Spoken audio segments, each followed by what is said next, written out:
Good morning guys. मैंने एक video बनाई थी डिनोवो रजिस्ट्रेशन के रिगार्डिंग, यानी कि सीएस का जो रजिस्ट्रेशन एक्सपायर हो जाता है उसका हम रीवैलिडेशन कैसे करा सकते हैं उसके रिगार्डिंग एक वीडियो बनाई थी। अगर आपने नहीं देखी है तो उसको भी देख लीजिए। उस पर काफ़ी लोगों के कमेंट आए थे, तो मैं इससे पहले उसकी वीडियो नहीं बना पाया, पर एक एक कमेंट को मैंने रिप्लाई भी किया है।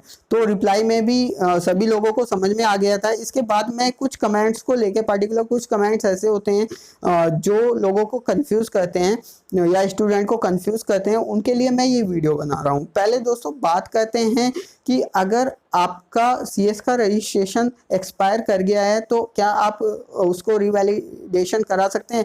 जी हाँ, बिल्कुल आप उसको रिवैलिडेशन करा सकते हैं। उसका एक प्रोसेस होता है जिसे डिनोवो रजिस्ट्रेशन बोलते हैं। वो स्टूडेंट अपनी लॉगिन आईडी पासवर्ड के द्वारा लॉगिन करता है तो आपको पूरी जानकारी मिल जाएगी। इसके अलावा वेबसाइट पे भी सीएस की जो ऑफिशियली वेबसाइट होती है उस पर भी पूरी जानकारी होती है। अब बात करते हैं फीस के बारे में। फीस क्या होती है? अगर आपके रजिस्ट्रेशन को 2 साल या 2 साल से कम है तो आपको सिर्फ 2,000 रुपये पे करके आपका रिवैलिडेशन हो जाता है। इसके बाद अगर आपको 2 साल से ज़्यादा हो चुके हैं और 5 साल से कम है तो आपको 3,000 रुपये पे करके वो रजिस्ट्रेशन हो सकता है।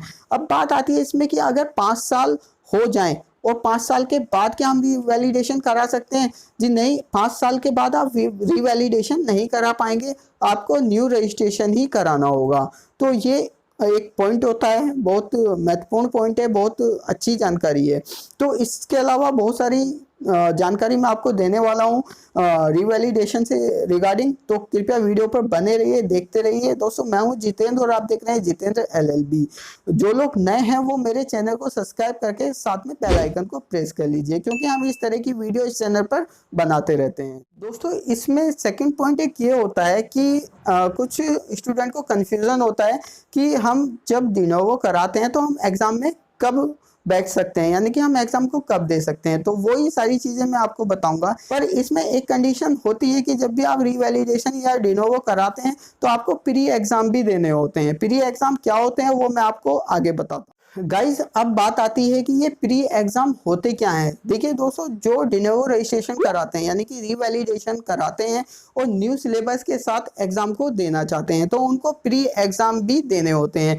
ये प्री एग्जाम क्या होते हैं? वो सभी सब्जेक्ट जो आपके न्यू सिलेबस में आते हैं उन सभी के प्री एग्जाम होते हैं। ये मेन एग्जाम से पहले आपको क्लियर करने होते हैं। दोस्तों आप बात करेंगे कि आप प्री एग्जाम को कैसे पास कर सकते हैं, वो भी मैं आपको बताऊंगा। गाइज अब बात आती है कि आप प्री एग्जाम को पास कैसे कर सकते हैं। कुछ स्टूडेंट बहुत ज़्यादा डर जाते हैं कि अभी मेन एग्जाम तो हमारे क्लियर नहीं हो पाए और हमें प्री एग्जाम देना पड़ेगा, तो हमें रिवैलिडेशन कराना चाहिए, नहीं कराना चाहिए? बिल्कुल कराना चाहिए, आप करा लीजिए।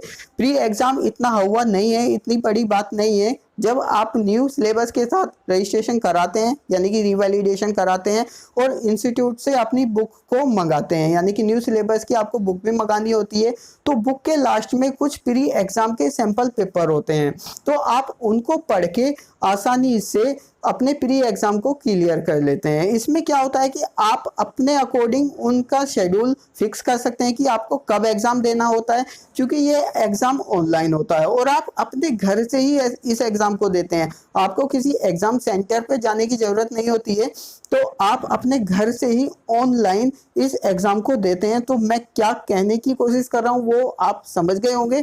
तो प्री एग्जाम से डरने की जरूरत नहीं है, प्री एग्जाम आसानी से आपका निकल जाएगा और प्री एग्जाम के बाद आप मेन एग्जाम को दे सकते हैं। दोस्तों अब एक पॉइंट होता है कि हमें डिनोवो रजिस्ट्रेशन कब कराना चाहिए और हम कौन सा एग्जाम कब दे सकते हैं। देखिए डिनोवो रजिस्ट्रेशन के लिए अगर आप 20 फरवरी या उससे पहले रजिस्ट्रेशन कराते हैं, रिवैलिडेशन कराते हैं, तो आप जून के एग्जाम को दे सकते हैं, उससे पहले प्री एग्जाम भी दे सकते हैं। इसके बाद अगर आप अगस्त में कराते हैं अपने डिनोवो रजिस्ट्रेशन को तो आप दिसंबर के एग्जाम को दे सकते हैं, उससे पहले प्री एग्जाम भी दे सकते हैं। ये आपके एग्जाम का शेड्यूल होता है। और अगर आप कभी आपको अगर पता नहीं है कि डिनोवो कैसे होता है तो आप अपनी ऑनलाइन पोर्टल पर आईडी क्रिएट करके उसमें जाके डिनोवो का ऑप्शंस होता है उसको क्लिक करेंगे तो आपको पूरी जानकारी समझ में आ जाएगी। अगर आपको नहीं पता है तो आप कमेंट कर दीजिए, मैं वो भी वीडियो आपको बना दूंगा। गाइस एक पॉइंट इसमें ये होता है कि स्विच ओवर क्या होता है। देखिए स्विच ओवर क्या होता है, स्विच ओवर जो है,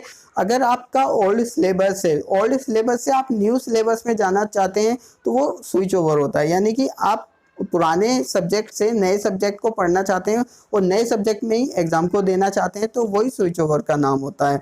इसके अलावा स्विच ओवर कब किया जाता है, कैसे किया जाता है, जब आप अपनी प्रोफाइल को क्रिएट कर लेते हैं तो आपको डिनोवो कराना होता है। डिनोवो रजिस्ट्रेशन एक रिवैलिडेशन प्रक्रिया होती है। अगर आप रिवैलिडेशन करा लेते हैं तो आपकी प्रोफाइल में स्विच ओवर का ऑप्शंस एप्लीकेबल हो जाता है, यानी कि आप एलिजिबल हो जाते हैं स्विच ओवर कराने के लिए। अगर आप एलिजिबल हो जाते हैं तो उसके थ्रू आप स्विच ओवर कर सकते हैं, उसका कोई चार्ज नहीं होता है। दोस्तों अब बात आती है कि हमें जो सब्जेक्ट मटेरियल यानी कि स्टडी मटेरियल कहाँ से मिलेगा। वो आपको इंस्टीट्यूट की साइट से मिल सकता है। आपको अपनी रिक्वेस्ट देनी होगी विद एड्रेस, तो वो कोरियर के थ्रू आपके पास आता है।